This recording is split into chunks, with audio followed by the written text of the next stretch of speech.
Olá, gurias e guris! Sejam todos muito bem-vindos aqui no nosso programa, junto com a Rádio Habla FM. O nosso podcast Gurias no Ar aborda assuntos relacionados com estética, saúde e bem-estar.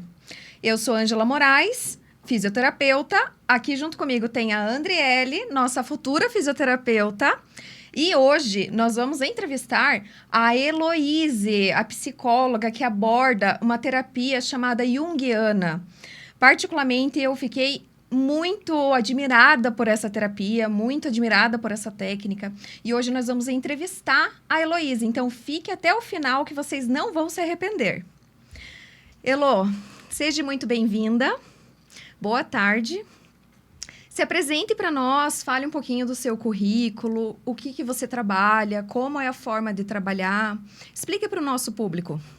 Boa tarde, meninas. Boa tarde, pessoal que está ouvindo a gente. Obrigada pelo convite. É um prazer estar aqui com vocês para a gente ter essa conversa gostosa sobre a psicologia junguiana, que eu sou suspeita, né? Porque sou apaixonada. Então, eu sou psicóloga de formação.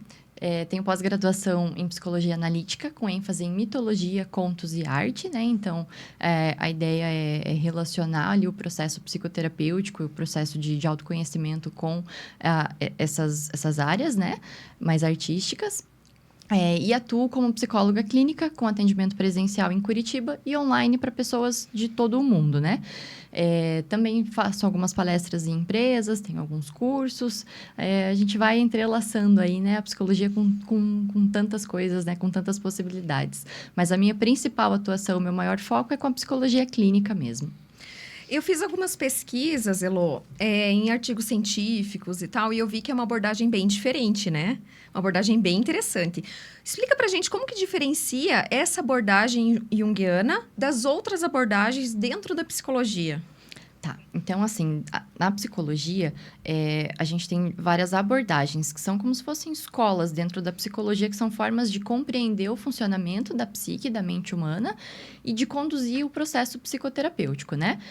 A gente tem uma divisão principal, que são as abordagens comportamentais e as abordagens psicodinâmicas. As abordagens comportamentais compreendem o ser humano a partir daquilo que ele tem de consciência, né? E são mais objetivas, são mais diretivas para comportamentos específicos, têm soluções mais imediatas. As abordagens psicodinâmicas, como o nome sugere, elas tentam justamente entender as dinâmicas que existem entre as partes diferentes da mente, que são consciente e inconsciente, né? A gente, quando fala em inconsciente, a maioria vai pensar em Freud, porque foi quem popularizou o termo, né? E aí Freud entende, então, que o inconsciente seria uma parte da mente que abriga aqueles conteúdos que foram reprimidos, recalcados, conteúdos dolorosos, custosos para a mente, que a gente, então, manda para esse lugar inconsciente para não ficar trabalhando com eles o tempo todo. Jung ampliou um pouquinho o conceito de inconsciente, entendendo que, além desses conteúdos reprimidos, recalcados, a gente também tem ali alguns conteúdos que só não tiveram força para se tornar inconscientes, né? E por isso estão lá, mas que são conteúdos que precisam ser conhecidos, são conteúdos importantes para o nosso desenvolvimento, para o nosso autoconhecimento, né? E aí, esse é o principal diferencial da psicologia analítica, né? Essa abordagem do inconsciente, e aí ele divide ainda esse inconsciente em inconsciente pessoal e inconsciente coletivo, né? E aí, assim, qual é a ideia disso, né? A diferença prática disso na terapia. A gente entende que o comportamento visível, ele é a ponta do iceberg, mas ele é motivado por questões muito mais profundas que estariam ali embaixo, né? Que geram padrões de comportamento, questões que a gente não conhece, mas que influenciam a forma como a gente vive, como a gente enxerga o mundo, como a gente se relaciona com as pessoas.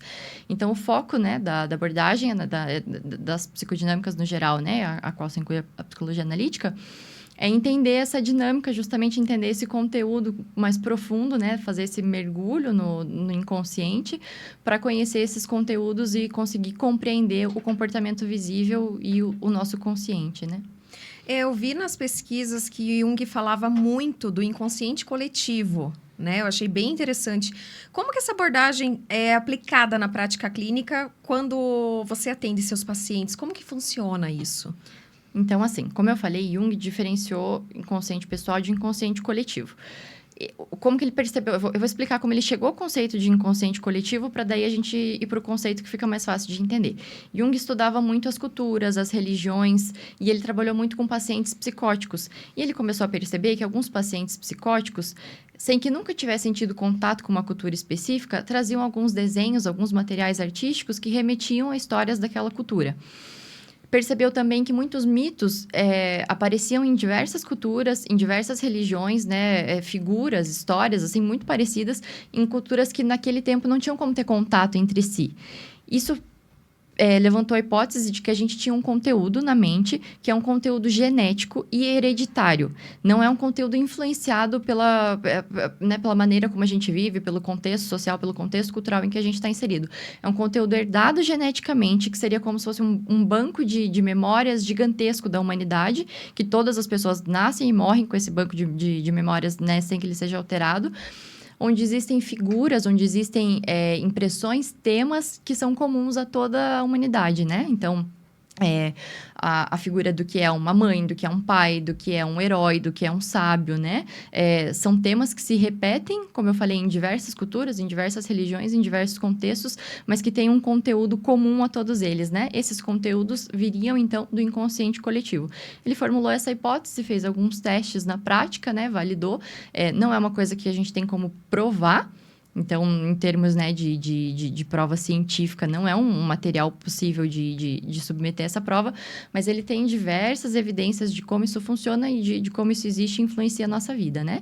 E aí, na prática clínica, a gente trabalha a partir daquilo que a pessoa traz desse material, desse inconsciente coletivo, né? Então, quando a pessoa traz uma dessas figuras, por exemplo, eles aparecem muito em sonhos, né? A pessoa vem, compartilha um sonho, a gente entende que algo daquele material ali veio do inconsciente coletivo e ajuda a pessoa a entender, compreender esse processo que ela está passando, qual é a mensagem que aquilo está trazendo para ela naquele momento, né? Ah, não, é muito legal. Mas e nesse caso, assim, da sessão da terapia junguiana, existe uma estrutura, um roteiro que você segue ou vai depender de cada paciente? Acaba dependendo porque, assim, não tem como a gente engessar a experiência humana e criar um único método que vai funcionar para todo mundo, né? Então, tem uma flexibilidade e a gente vai adaptando e trabalhando conforme as possibilidades, os objetivos, as necessidades de cada pessoa. Mas existem características comuns, né? Existem alguns conceitos, algumas ideias que vão se repetir com qualquer profissional, ou enfim, tendem a se repetir, né? Em qualquer terapia junguiana.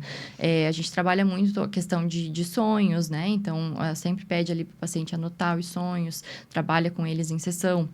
Trabalha, como eu falei, com a questão desses padrões de comportamento, né? Não é uma análise junguiana se não trabalhar com o inconsciente, com essas questões mais profundas, né? Enfim, como eu falei, gosto muito de usar arte. Então, nas minhas sessões, normalmente, de alguma forma, acabo envolvendo. Gosto de usar... E como é que usa isso na prática, né? Música. Eu sempre falo para os meus pacientes. Tá dirigindo, começou a tocar uma música, você não tá nem entendendo o que tá falando, mas tá mexendo com você, né? Aquela hora que você para, você quer parar o carro, ou quer gritar dentro do carro, chorar, cantar. Anota, vamos ver essa música. E, às vezes, assim, não é nem o conteúdo da música. Às vezes, a gente vai estudar o momento em que ela foi escrita. Como estava o artista que escreveu, né? O que ele estava passando naquela fase. Às vezes, você está passando pela mesma coisa e por algum motivo se identificou, né? Uso muito a questão de literatura, tanto a pessoa consumir literatura, que ajude ela a entender a si mesma, quanto produzir, né? Então, às vezes a pessoa gosta de escrever, eu falo, quando você estiver se sentindo, sei lá, você está estranho, mas não sabe explicar como tá, vai escrever um poema, escreve uma história, cria um personagem, jogo, tem paciente que gosta de jogar, falo, cara, me conta como é o teu personagem no jogo, porque às vezes a pessoa não consegue contar o que ela está sentindo, contar o que ela está passando, às vezes ela não consegue nem identificar, mas ela vai criando um personagem e quando ela vê, tá tudo ali dentro daquele personagem que ela fez, né? Então, eu vou usando filme também, todo tipo de arte que ajude tanto a pessoa a se expressar quanto a se conhecer. Porque nem sempre é uma questão de expressar, às vezes é justamente questão de se descobrir, né? Eu achei bem legal, Elô, essa parte dos sonhos. Um dos meus públicos, né, que eu atendo na fisioterapia são idosos, né? Porque eu sou especialista da saúde do idoso. E uma grande parte de pacientes neurológicos idosos, eles acabam trazendo para mim no início dos atendimentos que eles acabam sonhando muito. Eu até, muitas vezes, fico até um pouco chocada. Parece que eu tô, às vezes, pegando um pouquinho pesado com eles, né? Porque dependendo da patologia, a gente tem que abordar um pouquinho mais pesado o atendimento, tal. E aí, nesses casos, eles acabam sonhando muito. Como que essa parte do sonho entra na terapia? Porque, assim, é uma parte inconsciente, né? Que vocês abordam. Mas como que você encaixa na tua terapia? Como que vocês usam para decifrar ou algo do tipo, ou na parte do sonho com o paciente? Tá. O Gambini, ele fala que o inconsciente, ele quer se fazer conhecido, ele quer se tornar consciente, né? E a gente entende que uma das principais formas do inconsciente se comunicar com a gente é através do sonho. Porque é como se a gente rompesse essa barreira da consciência e tivesse acesso à totalidade da nossa mente, né? Quando eu falo assim, o inconsciente está conversando, o inconsciente quer falar, não é aquela coisa mística, como se ele tivesse separado da gente. É assim, só pensa que é só uma parte da mente que você não tem acesso, uma gaveta que está fechada. No sonho é como se não tivesse mais a gaveta, tá aberto e você tem acesso a todo o conteúdo, né? Então, quando a gente tem principalmente um sonho que mexe muito com a gente, que fica ali martelando, você acorda e lembra, você muda, né? Você tem uma reação ali afetiva, emocional, né? Em relação àquele sonho, a gente entende que é um conteúdo importante para você observar, porque ele pode te ajudar, às vezes, a entender um desafio que você tá enfrentando, um desafio psíquico ali mesmo, assim, um conflito interno, né? Que você está enfrentando. Enfim, ajuda a solucionar, a se entender, encaixar as peças. Então, a gente sempre pede para a pessoa anotar. É muito comum, né? Paciente de terapeuta junguiano, de analista junguiano, ter caderninho de sonhos. Porque depois a gente, às vezes, acaba esquecendo, né? Então, acorda ali. O sonho foi importante, já anota principalmente as principais questões que depois a gente trabalha em terapia. E aí, esses sonhos, como eu falei, eles ajudam, assim, a entender o processo que você está passando, o que você precisa entender naquele momento. Eu tenho uma paciente, eu gosto muito desse sonho dela, porque eu achei muito, muito simbólico. Ela sonhou que ela estava no começo de um corredor estreito, e no final desse corredor tinha uma figura de um homem já de mais idade, com um chapéuzinho assim, oriental, e ela estava com medo de atravessar esse corredor, porque ela sabia que lá no final ela ia encontrar esse senhor, e ela estava com aquela sensação de, tipo, ele pode me pedir alguma coisa, e eu não quero recusar, mas eu também não quero dar nada. Então, ela estava naquele impasse de não quero atravessar o corredor, mas era o único jeito dela continuar andando, assim, senão ela ia ficar parada ali, não tinha outro lugar para passar. E ela estava com essa sensação no sonho, e aí ela trouxe para terapia. E a gente foi abrindo o sonho ali, ampliando. E aí, assim, aqui eu acho até importante explicar que, assim, a gente não procura significados para os sonhos, assim, do tipo, sei lá, sonhei com cobra, quer dizer que eu vou ser traída. Não é dessa forma que a gente trabalha com o sonho. O sonho, ele é do sonhador. E quem vai entender o sonho é quem teve o sonho. A gente vai ajudando, vai instruindo ali para a pessoa entender o que aquilo significa para ela, naquele momento, de acordo com o contexto dela, com o que ela está passando, né? Então, não vai ter sempre um significado igual para todo mundo, né? As figuras não têm um significado rígido e fixo. Algumas coisas a gente trabalha de uma forma mais arquetípica, então, assim, tem esses, como eu falei, aquele significado comum, aquele tema que é mais comum, é mais universal, mas o sonho, ele precisa fazer sentido para quem sonhou, né? Então, assim, a pessoa que acaba chegando sozinha na conclusão. Dessa paciente especificamente que sonhou com o corredor, a gente entendeu junto ali em sessão que ela era uma paciente de meia idade, e ela estava num momento da vida em que a vida estava exigindo dela um encontro com a sabedoria. Esse idoso no final do corredor era o que a gente chama de arquétipo do velho sábio, né? É uma fase da vida que exige mais da gente, exige uma postura mais madura, respostas mais maduras diante das situações. E ela estava, obviamente, com medo de atravessar esse corredor e chegar nessa fase, porque tem um custo alto, né? A sabedoria custa muito mais do que a imaturidade ali. Quando você é criança, você faz birra, você faz chantagem emocional, você se joga no chão, figuradamente ou não, né? Porque tem muito adulto birrento também. Então, assim, ela estava nessa fase da vida, nesse momento em que a vida estava exigindo dela essa mudança de postura, essa mudança de atitude diante das situações. E ela precisava atravessar esse corredor, ou ela ia ficar paralisada na vida, né? Naquele lugar mais infantil. E aí ela entendeu isso e começou a caminhar em direção a esse velho sábio que estava esperando ela no final do corredor, assim. E é lindo daí ver acontecer, né? Daí a pessoa se joga naquilo, ela entende, ela vai, você vê no dia a dia da vida dela as coisas acontecendo, é maravilhoso, assim, né? Então, o sonho é muito poderoso, é essa ferramenta que a gente tem para conhecer esses conteúdos inconscientes que precisam se tornar conscientes, né? A gente tem conversado bastante sobre o autoconhecimento que a pessoa precisa, né? E nisso tem muito sentimento envolvido. E puxando para a área da saúde, claro que muitos profissionais também sofrem com isso, mas na área da saúde é muito comum o burnout, né? Relacionado ali a estresse. Como que a terapia junguiana pode ajudar nesse caso de burnout? Quando a gente fala em burnout e área da saúde, não tem como ignorar algumas questões que são questões mais físicas trabalhistas ali, né? Então, dupla jornada, carga horária muito alta, ambiente de trabalho muito estressante. Então, assim, essas questões fogem do nosso controle ali no ambiente terapêutico, mas a gente não pode desconsiderar elas, né? Agora, falando especificamente das questões psíquicas envolvidas e que a gente tem como trabalhar em terapia. É muito comum as pessoas escolherem a área da saúde. E, assim, lógico que eu estou generalizando, né? Pensando em algo que é comum, mas vai ter muita exceção a isso. Mas é muito comum a pessoa vir para a área da saúde, para qualquer profissão de ajuda, porque ela tem um histórico que leva ela até esse lugar, né? A gente fala do arquétipo do curador ferido, que é inspirado na história de Quiron, que era um minotauro, que tinha um poder de cura muito grande, e ele foi ferido na coxa com uma flecha envenenada. E apesar dele ser um curador muito poderoso, ele nunca conseguiu curar a própria coxa. Mas isso fez com que ele se aprofundasse cada vez mais em conhecimentos sobre cura, se tornou o maior curador da história da mitologia, mas conviveu com a própria ferida para o resto da vida, né? E é comum pessoas que de alguma forma foram feridas, foram machucadas, procurarem depois na vida adulta profissões de ajuda, profissões de cuidado, né? Só que, assim como que iram ignorando suas próprias feridas, né? Então, é importante a pessoa, na terapia, ter esse espaço onde ela sai desse lugar de cuidador para um lugar de ser cuidada, né? A gente fala do Jaleco, tem uma história, um conto do Machado de Assis que eu gosto muito, que chama O Espelho, em que ele fala do Jacobino. Eu vou resumir, porque assim, né? Mas é só para dar um pano de fundo. Jacobino era do exército e ele precisa ficar sozinho numa chácara, e quando ele tá lá, ele tira a farda fica no guarda-roupa, e ele se olha no espelho e ele vê uma imagem desintegrada. Ele não consegue se enxergar e se reconhecer no espelho. E aí, num determinado momento, ele resolve colocar a farda de novo e se olhar. E aí ele vê a imagem inteira, né? O conto tem várias outras camadas, mas puxando para a área da saúde, eu entendo que muitas vezes o jaleco representa essa farda para os profissionais. Ele não sabe quem ele é sem o jaleco, né? Ele se identifica tanto com a profissão que ele não se reconhece sem o jaleco. E aí ele sai da instituição onde ele trabalha, ele vai para casa, ele continua sendo aquele profissional da saúde em casa.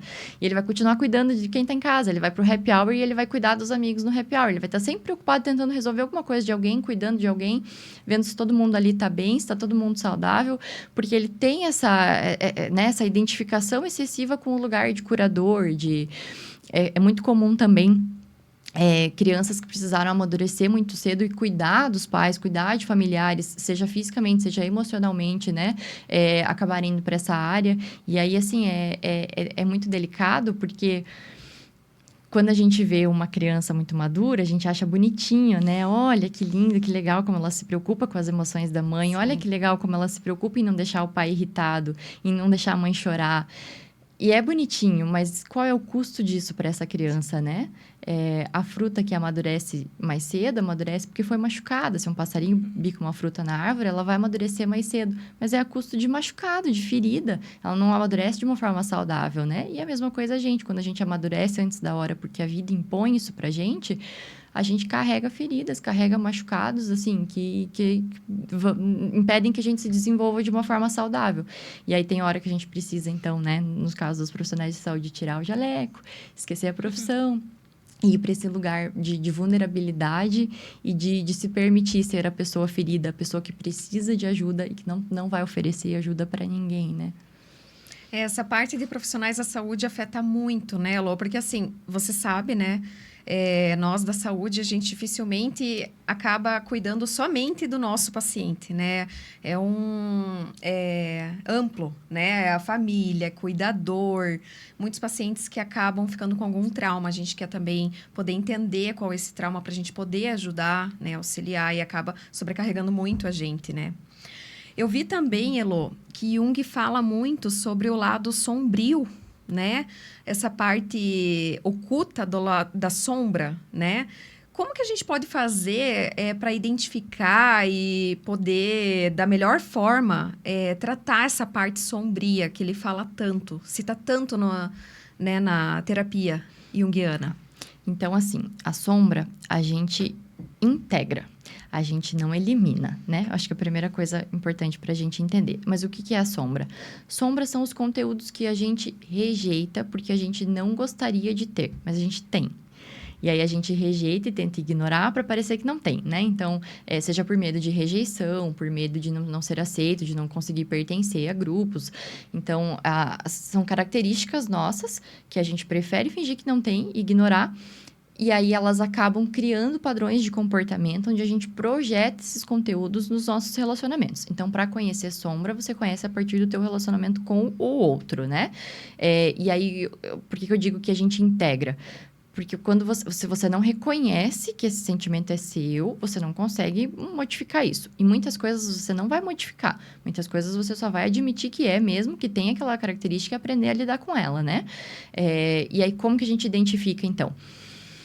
Tudo aquilo, Jung fala, que tudo que nos irrita no outro pode nos ajudar a ter uma melhor compreensão de nós mesmos. Como isso acontece? Tente identificar, para a pessoa identificar a própria sombra, ela precisa perceber aquilo que irrita no outro, que não afeta diretamente a vida dela, obviamente, né? Se a pessoa é uma tança e tá te atrapalhando ali, você vai se irritar e isso é natural, né? Mas quantas vezes a gente se irrita com coisas que as outras pessoas fazem que nem tem nada a ver com a nossa vida, que não vai afetar a gente diretamente, né? Então, sei lá, a pessoa por um motivo muito particular dela, um motivo de saúde, um motivo religioso, ou seja pelo que for, não bebe nada de álcool. E ela quer brigar com quem bebe. Vai mudar a vida dela? Porque eu falei, se a pessoa, sei lá, você vai brigar com o cara que bebeu e dirigiu e tá atrapalhando o trânsito, é uma coisa. Agora, a pessoa que tá bebendo na casa dela não tá atrapalhando ninguém. Por que isso te irrita? Por que isso te incomoda? Pode ser um conteúdo de sombra, você vai tentar identificar, né? Tem uma história, que é até uma história particular, onde ficou muito nítido, assim, numa amizade minha, uma questão da sombra da pessoa. Eu tinha uma amiga que ela tinha um ódio mortal de quem ia pra praia no final do ano. Mas era assim, ela esculachava qualquer pessoa que fosse pra praia no final do ano. Porque é um absurdo, porque é muito cheio, porque é muita música, porque é muita bebida. E o pessoal fica... Coisa que muita gente adora, mas pra ela era absurdo. E assim, aquilo irritava, incomodava ela demais. E um dia eu perguntei pra ela, eu falei, mas você já foi várias vezes pra praia no final do ano? Ela, não, nunca fui. Eu falei, então... né? Por que te incomoda? Assim, de onde você tira essa ideia de que é tão ruim? E eu não tava nem defendendo isso, porque eu raramente vou pra praia no final do ano, porque eu não gosto de lugar muito cheio. E aí, eu perguntei pra ela, por que isso te incomoda tanto? E ela, não, na verdade, meu pai sempre falou que era muito ruim, e parece mesmo, né? Porque reúne um monte de coisa que eu não gosto e tal. Falei, por que você não experimenta aí um dia? E, de repente, eu vi aquela menina extremamente empolgada pra ir pra praia no final do ano, pra ter essa experiência, só pra poder dizer o porquê que ela não gostava. Adorou. E ela morria de vontade de ir desde pequena. Só que como o pai falava muito que aquilo era uma coisa ruim, e ela tinha uma fidelidade oculta ao pai, né? A Lídia, assim, um desejo muito grande de agradar o pai. Então, eu tenho que pensar igual ao meu pai, senão eu vou desapontar ele, né? Eu não posso ser infiel a esse padrão familiar, esse sistema aqui. Eu não posso... eu tenho que agradar meu pai. Então, eu tenho que pensar igual a ele. Eu não posso gostar das coisas que ele não gosta. Então, eu não gosto de quem vai pra praia no final do ano. Mas nunca tinha ido, não conhecia, e quando foi, adorou. Então, era um conteúdo... onde a gente identifica a sombra? Nessa raiva que ela tem de quem tá indo. Por que ela tinha essa raiva? Na verdade, era inveja, né? Tipo, essa pessoa pode ir, essa pessoa se permite ir, essa pessoa não tem um pai dizendo que é ruim, né? Ela tava desesperada, querendo ir pra praia. Então, a sombra aparece nessa projeção sobre o outro, nessa irritação excessiva com o comportamento do outro em coisas que não interferem absolutamente nada na sua vida, né? Se sentir isso por alguém, sentir isso em algum momento... reflete um pouquinho sobre o que você está sentindo, tenta identificar qual é a tua motivação, de onde está vindo essa reação tão visceral, com uma carga afetiva tão grande, assim, diante do comportamento do outro que não está interferindo na tua vida, nas suas decisões. Essa coisa de sombra, ela é muito tendenciosa, né? E a gente acaba esquecendo um pouquinho da gente, de quem a gente é, do que a gente gosta, né? Então, sobre o conceito desse indivíduo, assim, como que a gente pode melhorar o bem-estar desse indivíduo, qual que é a importância, como você consegue guiar essa pessoa para ela se conhecer, entender os gostos dela, né? Melhorar aquela autoestima dela. Então, eu até falei, né? A sombra a gente integra. A terapia, ela basicamente é um processo de integração. Integração de partes que estão desintegradas, juntando, né? A gente precisa juntar as partes da mente que, por algum motivo, se separaram. E aí, a gente vai caminhando para atingir o processo que a gente chama de individuação na psicologia analítica, que é o processo de se tornar quem você é. Né? Então, não é aquela coisa romântica e aquela, né, psicologia barata de, ai, seja você mesmo, né? Mas, no fundo, é basicamente o torna-te quem tu és ali, né? Que é a base desse entendimento, desse processo de individuação.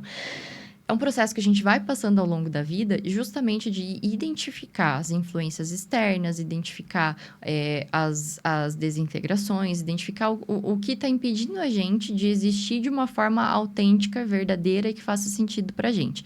Quase não acontece, quase não tem interferência nisso, né? A gente quase não cede aos outros, às pressões externas, aos contextos culturais para agradar as pessoas. Não, acho que é só lá na minha família que acontece, né?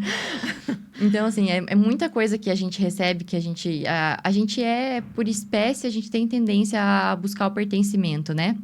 E aí existe ali um conflito interno entre o ser livre, ser autêntico, ser verdadeiro ou me encaixar para pertencer, né? Mas, como tudo na vida, existe um caminho do meio, né? E, de fato, assim, é raro uma pessoa sem absolutamente nada de filtro conseguir pertencer e se encaixar num lugar, porque normalmente fica difícil conviver com a pessoa, a não ser que ela esteja extremamente curada, bem resolvida, que ela não, né? Enfim, teria que estar todo mundo assim para dar certo. Então, a gente, de fato, precisa construir o que a gente chama de persona, que não é pejorativo, né? Apesar de dar a entender, né? Ah, é um personagem, não. Mas, assim, a persona é aquilo que a gente entende que a gente precisa filtrar para conseguir conviver bem em sociedade. Então, assim, para estar aqui, né? Preciso estar minimamente ali, arrumado, preciso conseguir conversar, preciso interagir, não estou sentada no sofá da minha casa. Tudo isso faz parte da persona. Mas a gente não pode se identificar demais com a persona. A gente precisa entender que, além dela, existem outras coisas, né? Então, o que a gente falou, por exemplo, do jaleco, né? Eu não sou só a minha profissão, eu não sou só o que eu sou nessa amizade, eu não sou só o que eu sou no casamento. Existe... antes de todos esses personagens, de todas essas configurações que eu criei para interagir, já existia alguma coisa, eu preciso entender e conhecer essa coisa, né? Que é quem eu sou quando eu não estou me relacionando com ninguém. E aí eu preciso entender, então, conhecer. Eu gosto de usar a metáfora do mergulho, né? Preciso mergulhar em mim mesma para me conhecer e aí integrando essas partes, entender o que é persona, o que não é, conhecer a minha sombra. Então, o que eu tô rejeitando do meu comportamento, mas que tá aqui para eu conseguir trabalhar com essas questões, conseguir ir ajustando o que precisar, mas principalmente, assim, ir cada vez mais me tornando quem de fato eu sou. Deixando um pouco de lado essa necessidade tão grande de agradar o outro, de ser aceita, de ser, né, bem vista pelas outras pessoas, assim, mas me preocupando mais com esse processo natural mesmo de existir, assim, de quem eu sou no mundo, o que eu gosto, o que eu não gosto, o que faz sentido pra mim, o que não faz. Será que eu gosto mesmo de comer maionese no domingo ou eu faço isso porque toda a minha família sempre fez, né? Tipo, um exemplo bobo, mas assim, quantas coisas na vida a gente faz só para continuar mantendo alguns padrões, alguns sistemas e se continuar sendo aceito pelas pessoas, né? Esse caso que você citou da tua amiga, tudo, me veio uma pergunta, assim, agora, achei muito interessante, porque lá na clínica de estética, para quem não sabe, eu tenho uma clínica de estética, além de atuar na saúde do idoso, eu também atuo na dermatofuncional, na fisioterapia. E lá na clínica de estética, a maioria do meu público, né, entrando no mês das mulheres, são mulheres que lá, quando eu estou consultando elas acabam abrindo para mim que elas estão fazendo aquilo para agradar alguém, né? E geralmente é uma figura masculina, né? Desde homem, namorado, o pai, muitas vezes, eu quero agradar meu pai, né? A minha irmã, meu pai admira mais a minha irmã do que eu, né? E eu converso muito com essas pacientes sobre isso, sabe? Porque todo mundo fala que eu sou uma profissional da estética um pouco diferente. Eu não gosto que a paciente saia com a personalidade, com a visão dela completamente diferente. Eu gosto de realçar o que ela já tem de bonito, né? Eu sou uma profissional da estética um pouco diferente. Quem é paciente minha sabe como eu gosto dessa parte. Elô, Fala pra gente, assim, como que essa abordagem que você trabalha em junguiana conseguiria ajudar essas mulheres, né? E eu tô citando mulheres, gente, porque a gente tá no mês delas, né? No nosso mês. Então, para isso, para melhorar a autoestima delas, para elas se encontrarem melhor como pessoa, né? E, de repente, não querer agradar tanto um próximo que geralmente é uma figura masculina, né? Como que você pode falar para nós que essa abordagem vai ajudar as mulheres? Acho que a primeira coisa que é importante a gente pensar é que, assim, quando a gente fala de autoestima, a gente não tá falando só de aparência, né? De beleza. Essa é uma das camadas, né? De como a gente identifica uma autoestima baixa. Mas a autoestima, o significado de autoestima, né? É o valor que você atribui a si mesmo. Uhum. Então, assim, se essa mulher... qualquer pessoa, né? Mas pegando os exemplos das suas pacientes. Em algum momento da vida, se por algum motivo essa mulher acreditou que ela tinha pouco valor, ela vai carregar essa convicção, essa ideia sobre si mesma de que é uma pessoa que não tem valor. E ela vai pressupor que o outro também não a valoriza. Eu falo que uma pessoa com autoestima baixa num relacionamento é uma pessoa sem renda tentando convencer o banco de que ela pode pagar uma casa.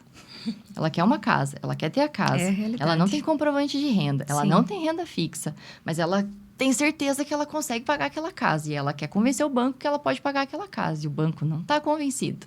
E o banco não quer vender... O banco quer vender aquela casa, mas ele não, né? Ele sabe que não pode porque ele não tem aquela garantia.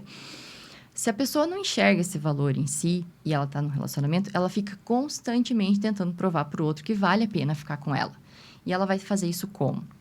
Tentando a todo custo agradar essa pessoa, servir essa pessoa. Então, é a mulher que vai fazer a janta, vai lavar roupa, vai deixar tudo maravilhoso pro marido. E o marido vai chegar em casa, vai brigar. E ela ainda vai tentar entender onde ela falhou, que aquele cara chegou e tá brigando com ela, sendo que ela fez tudo que ela podia. Né? O outro nunca vai estar satisfeito, porque o outro vai te tratar... o outro tende a enxergar a gente como a gente se enxerga. Então, se eu me enxergo com pouco valor, eu vou passar essa imagem, essa mensagem para outra pessoa vai me tratar como alguém com pouco valor. E vocês sabem o que o banco faz com quem não tem muito dinheiro. Ele toma o pouco que a pessoa tem e o que ela não tem, né? E um cara abusivo num relacionamento desse é tão ruim quanto um banco, né? Explorando uma pessoa com pouca renda. E essa pessoa fica constantemente ali tentando provar. Não, vale a pena sim estar comigo. Eu sou legal sim, por favor, fica comigo. Cria uma dependência emocional gigantesca, porque o que acontece? O valor que ela não tem, ela encontra no outro. E aí ela sabe que ela sozinha não tem valor. Então, assim, eu sozinha não sou interessante para as pessoas. Mas eu, do lado dessa pessoa aqui que é muito interessante, vou ser vista, vou ser reparada, vou ser admirada. As pessoas vão me dar a atenção que eu gostaria, porque eu estou do lado dessa outra pessoa aqui e ela sim merece essa atenção, né?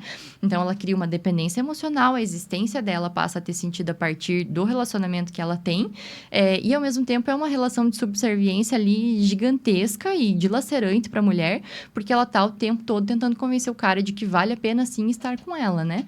Então, para resolver problema de autoestima, você tem que recontar a história que você conta sobre si mesmo.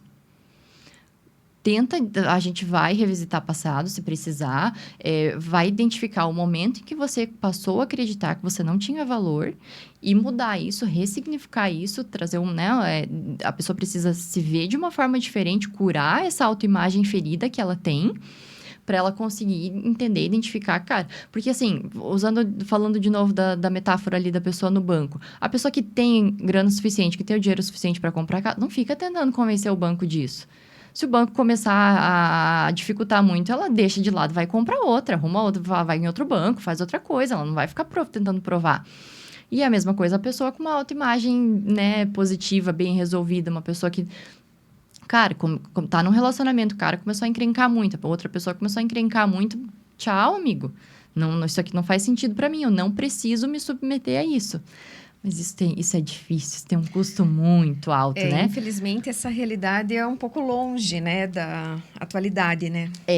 Mas é totalmente possível, assim, e é lindo ver acontecer na prática, né? Quando a gente consegue ver uma mulher... Porque, para mim, esse é o verdadeiro empoderamento, assim, a pessoa entender, cara, não, eu não, né?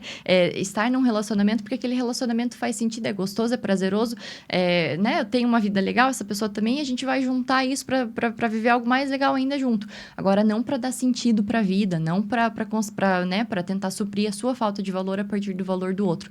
Porque isso humilha a pessoa, isso coloca a pessoa num lugar, assim, de... machuca demais, assim. Então, a gente vai tentar curar essa autoimagem ferida para a pessoa se ver de forma diferente, se valorizar de forma diferente e aí sim, né, a partir disso, conseguir ter relacionamentos mais saudáveis, né? E é bem complicado isso, né? Eu tive uma paciente, citando já casos clínicos, né? Eu tive uma paciente há um tempo atrás que o marido dela não gostava, né? Que ela fosse trabalhar fora, né? Mãe de família, ficava em casa, cuidando da casa, da roupa, de tudo.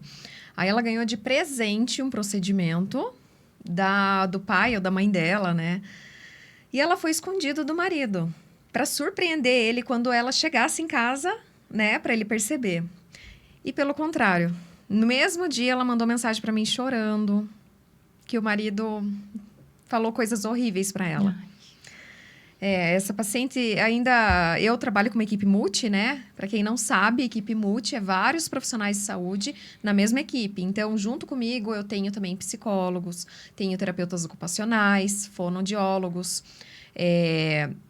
médicos, esteticista, uma equipe multi junto comigo, né? Daí encaminhei para o psicólogo e tudo mais. E, né... Diante disso, além de um psicólogo ser homem, ele também não deixou ela ir num psicólogo. Eu fiquei muito chateada, porque eu fiz de tudo para ajudar essa paciente. Mas nem tudo está no nosso alcance, né, Elô? Nós somos profissionais da saúde e sabe que nem tudo está no nosso alcance. A gente tenta, mas...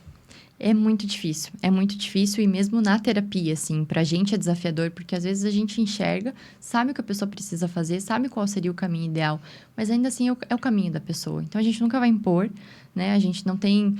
algumas coisas a gente não consegue convencer a pessoa e raramente, assim, a pessoa vem com um problema e a gente expõe da forma aberta, como a gente tá fazendo aqui. É isso está acontecendo com você. Porque isso não funciona. Se funcionasse, seria muito fácil resolver todos os casos de violência doméstica, porque era só explicar rapidinho e pronto, tá resolvido.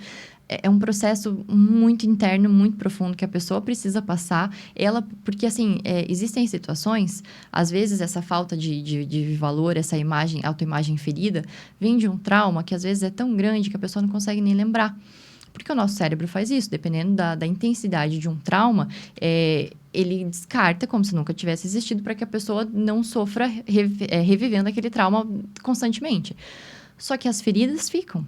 Né? As consequências, as sequelas do que aconteceu ficam. E a pessoa fica lidando com aquilo. E, às vezes, sem conseguir fechar aquela ferida que foi aberta lá atrás, a pessoa não consegue sair daquele ciclo, não consegue nem enxergar a situação da forma como está acontecendo mesmo. Eu falo que o trauma é um óculos na vida da pessoa. Ela vê toda a vida dela a partir daquele trauma. Nada que ela vivia, nada que ela vai fazer vai escapar daquilo, né? Das sequelas daquilo que ela viveu. Então, é um processo muito profundo, é dolorido, é difícil, né? O final é lindo. Mas o processo ali é um caminho de pedra ali, né? E que a gente não tem como impor, não tem... É difícil, assim. São várias etapas que a pessoa mesmo precisa passar até ela conseguir enxergar e ter força para sair daquilo, para conseguir mudar a situação dela. E a aceitação é difícil, né, Lô? Difícil. Essa paciente específica, eu acabei conversando com ela bastante, o psicólogo também. Ela autorizou de eu postar no meu Instagram o resultado dela, né? Por que eu quis postar o resultado dela? Para ela ver como as pessoas estão enxergando ela, né? E foi um resultado extremamente positivo. Muitos comentários bons, elogiando, sabe? Que ela estava 15 anos mais jovem, pelo menos, e tudo. E mesmo mostrando para ela o que as pessoas estavam achando dela, ela ainda assim se sentia ruim porque o marido não gostou. E porque... provavelmente ela tem essa autoimagem essa também barreira, negativa, né? Então, assim, a pessoa que tá nessa situação, ela não tá... ela inconscientemente, né? Ela busca a valorização do outro, mas, na verdade, o que ela precisa é da autovalorização. Porque, assim, se ela não enxerga valor nela mesma, ela vai achar que as pessoas estão mentindo, que as pessoas... Assim, não importa, nada daquilo importa, nada daquilo resolve. porque é uma questão muito mais interna, né? E é por isso que eu bato tanto na tecla. Ela precisa curar a autoimagem, a forma como ela mesma se vê. Porque aí sim, aí a opinião do outro, a opinião do outro sempre tem valor. Não adianta a gente achar que nunca vai dar, eu não ligo nem um pouco para a opinião do outro. Um pouco todo mundo liga, porque como eu falei, a gente, por espécie, tem essa tendência, né? De buscar o grupo pertencimento.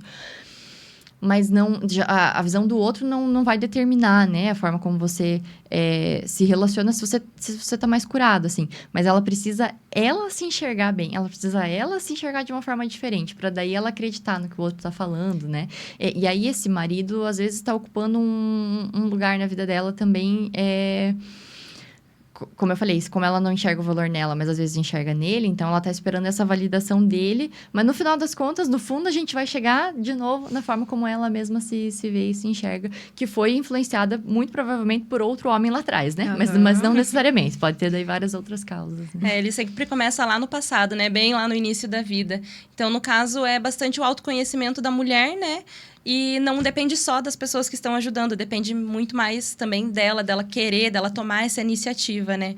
Mas aí surge uma dúvida: como que o autoconhecimento do profissional da saúde pode entrar ajudando nesse caso?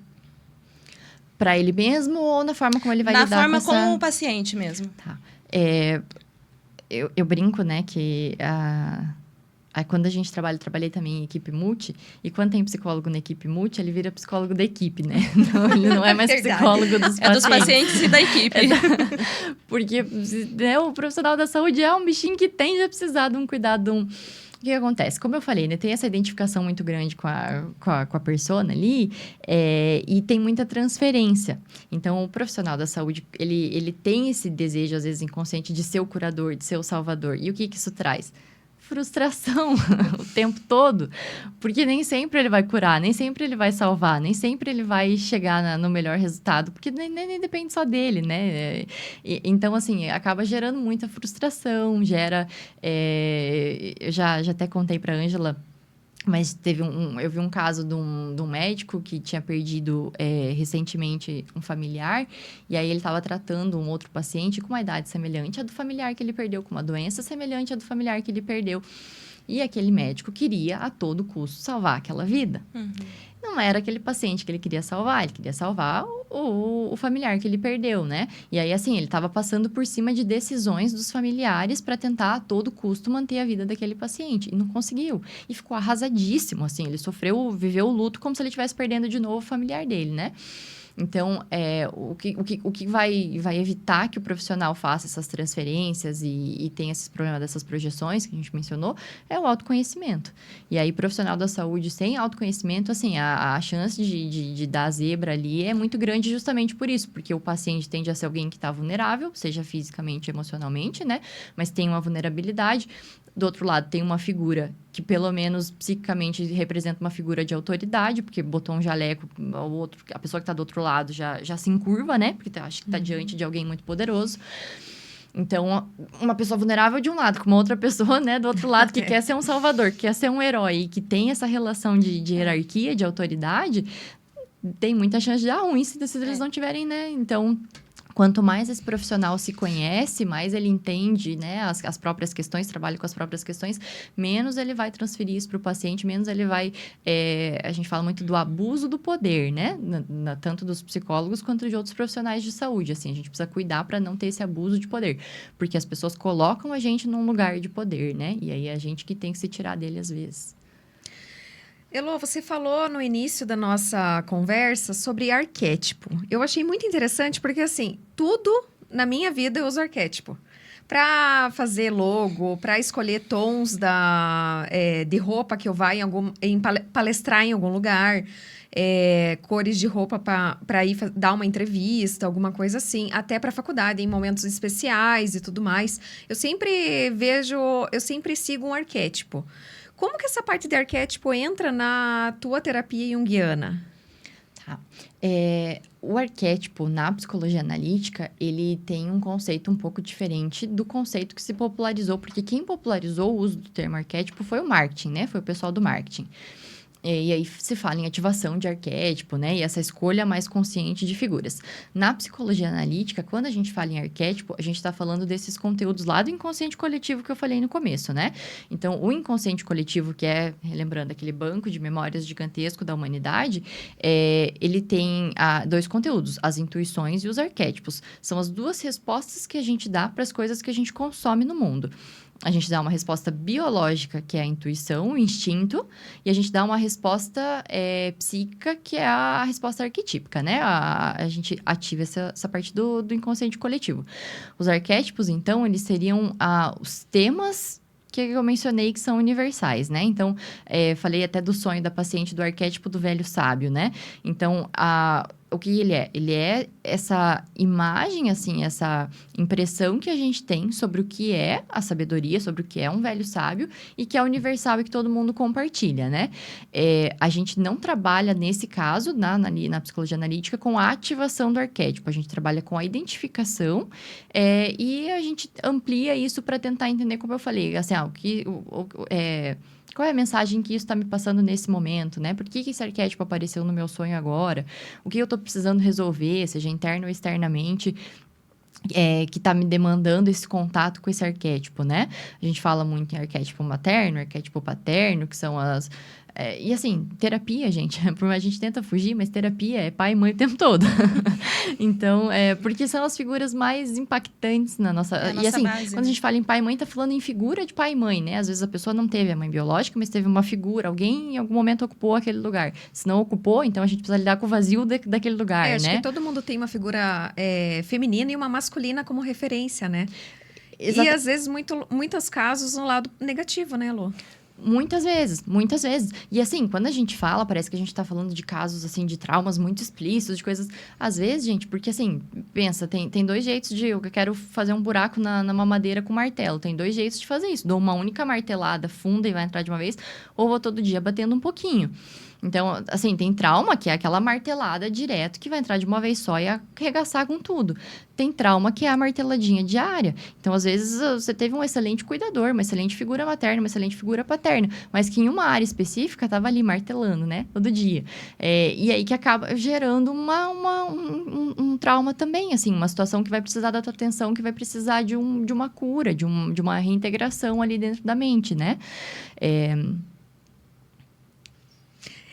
Elô, fale para mim uma coisa que eu achei muito interessante nessa parte de arquétipo e tal, entrando nesse assunto. A terapia junguiana, ela tem alguma relação com meditação, espiritualidade?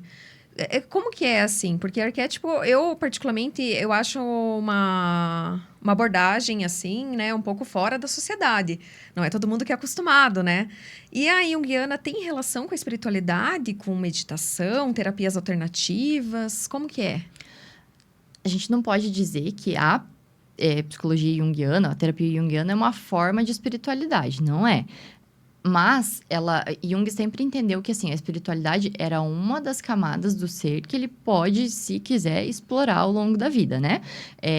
Então, fala muito, né, em questão de propósito de vida, que muitas vezes se entrelaça com a espiritualidade da pessoa. Então, a gente dá muito espaço para a pessoa que deseja explorar isso na terapia dela, né? Ah, mas eu sou ateu, então eu não posso fazer? Pode, porque assim, a terapia é do paciente, quem vai ditar o que vai ser trabalhado é ele. Então, se você nunca trouxer esse tema, se ele nunca apareceu, se você já me disser, não gosto... Não, a gente não vai nem falar disso, né? A gente vai falar do que faz sentido para você. Então, mas a pessoa que deseja, que, cara, não, eu gosto de viver a minha espiritualidade, eu já tenho uma religião e eu quero trabalhar com ela, eu quero entender os meus processos psíquicos a partir dessa religião. Isso sempre vai ser respeitado e vai ter muito... espaço para a pessoa explorar e trabalhar isso dentro da terapia, né? Então, não é uma relação direta. Psicologia é psicologia, espiritualidade é espiritualidade, mas a gente dá espaço para a pessoa viver isso porque é uma das camadas do ser, né? É uma das formas de ser e existir no mundo. Então, se faz sentido para a pessoa, traz isso para cá e a gente vai explorar.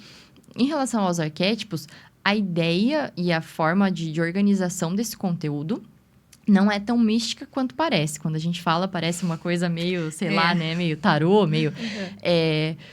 Mas a forma e a organização, não. Por isso que eu falei até, que não é aquela coisa de pegar um sonho e interpretar e daí jogar no bicho, Sim, né? sim. Não é...